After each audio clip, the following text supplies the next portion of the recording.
હાલ રાજ્યની અંદર બેવડી ઋતુની અસર વર્તાઈ રહી છે, જેમાં ઉત્તર પશ્ચિમના પવન ફૂંકાતાની સાથે જ બે ઋતુનો અનુભવ અત્યારે લોકોને થઈ રહ્યો છે। સૌથી નીચું તાપમાન કેશોદની અંદર નોંધાયું છે 10.2 ડિગ્રી, તો અમદાવાદમાં 13.3, ગાંધીનગરમાં 13.7, ડીસામાં 11.9 અને વલ્લભ વિદ્યાનગરમાં 14.2 ડિગ્રી તાપમાન નોંધાયું છે।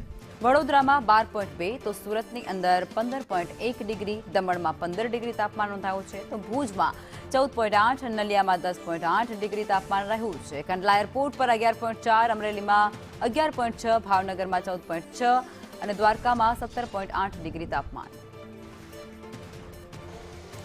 રાજ્યભરમાં પવન ફૂંકાવાના કારણે વહેલી સવારે ઠંડીનો ચમકારો રાજ્યભરના લોકોએ સહન કરવાનો વારો આવ્યો છે, જ્યારે આગામી દિવસમાં એટલે કે 2 દિવસ બાદ ફરીથી ઠંડીનો રાઉન્ડ શરૂ થાય તેવું અનુમાન રાજ્યના હવામાન વિભાગ તરફથી દર્શાવવામાં આવ્યું છે, કારણ કે વહેલી સવારે હાલ 15 થી 20 પ્રતિ કલાકની ઝડપે પવન ફૂંકાઈ રહ્યા છે અને તેના જ કારણે ઠંડીનો ચમકારો પણ અનુભવાઈ રહ્યો છે।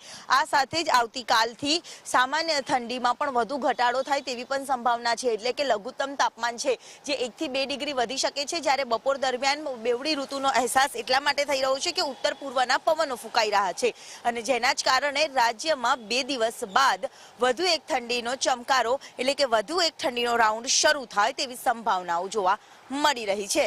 કેમેરામેન પુખરાજ શર્મા સાથે દિવ્યા ચૌહાણ, સંદેશ ન્યૂઝ, અમદાવાદ।